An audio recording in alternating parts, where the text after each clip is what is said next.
Hi, boys and girls. So, we will be doing reading workshop today, and we will be looking at a primary source. And this is also reminding me of work you've done in New York Historical Society.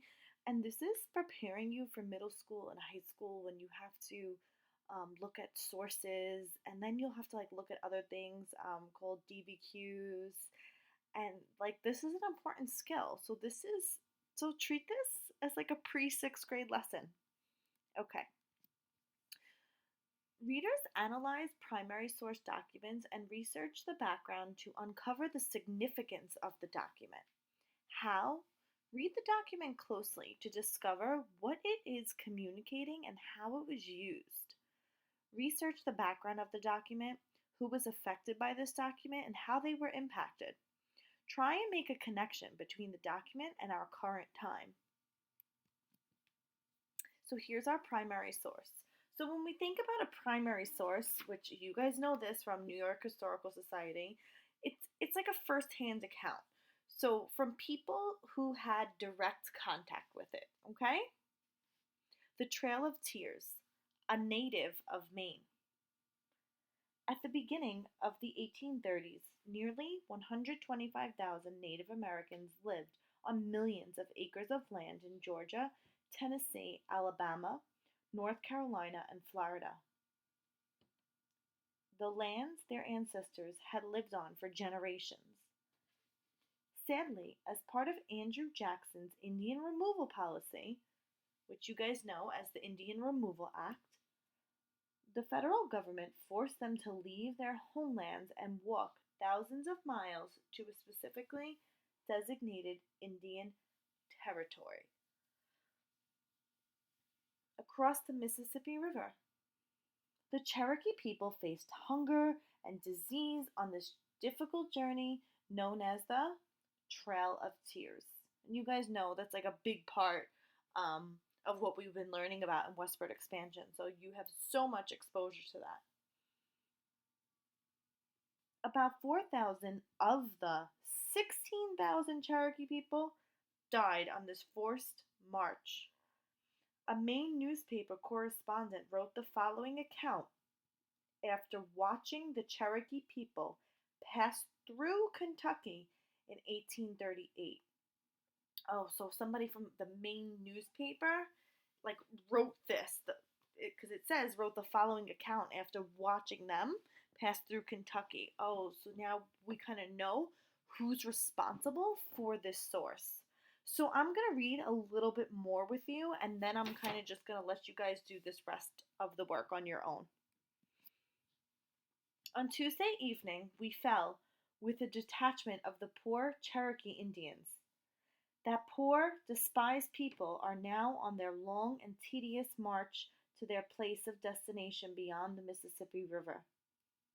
In the first detachment which we met, we were about 1,100 Indians. 60 wagons, 600 horses, and perhaps 40 pairs of oxen. We found them in the forest camped for the night by the roadside. Comfortable, if comfortable they might be, in a December night and under a severe fall of rain, accompanied with heavy wind. So just stop and think about what they were going right there. That's another reason why this was called the Trail of Tears.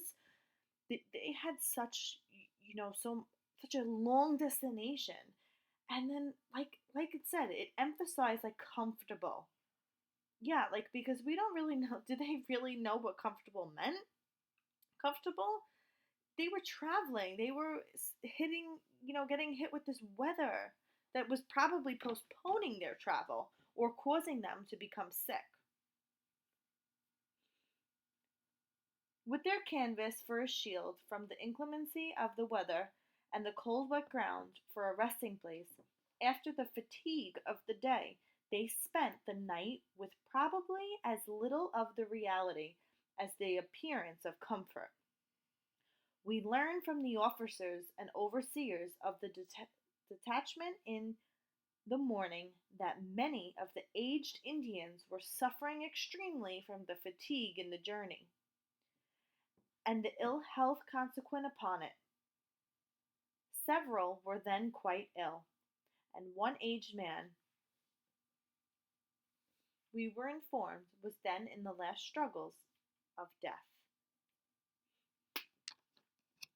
There were about 10 officers and overseers in each detachment, whose business it was to provide supplies for the journey and attend to the general wants of the company. The cost of the journey is paid by the American government as one of the conditions of the pretended treaty, which many of the Indians still call fraudulent. I had no idea about that aspect. I'm kind of thinking it's like some new information that the American government like paid for the journey. That was something that's not really talked about a lot. So that was something that we might not be able to find out, but because this is a primary source and this is like from the people who had direct contact with this, we're learning like new information.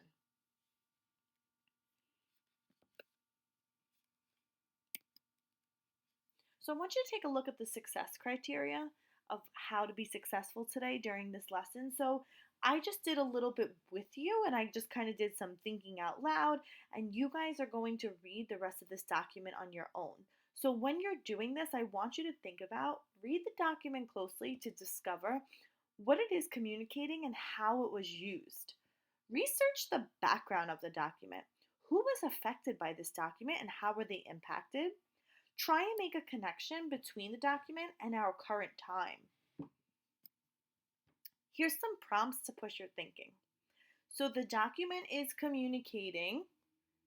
So what is it communicating? Well, so far I'm kind of thinking it's really communicating almost like a little bit of the truth of what happened on this trail, right? That's what I'm starting to think. It was used by the person affected by this document is, they were impacted by, this makes me realize, I notice, this connects to. So these are just some prompts that you can use. You can use some other ones if you want to use some text evidence. Another example, for example, to add on. Okay, you guys know exactly what to do and how to push your thinking.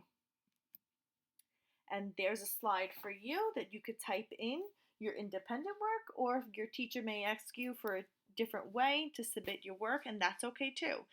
So on your instructions today, you will see this video, you will see a copy of the slides, and you will see a copy of the primary source. Okay, readers, you got this. I can't wait to read your work. Have a great day. Bye.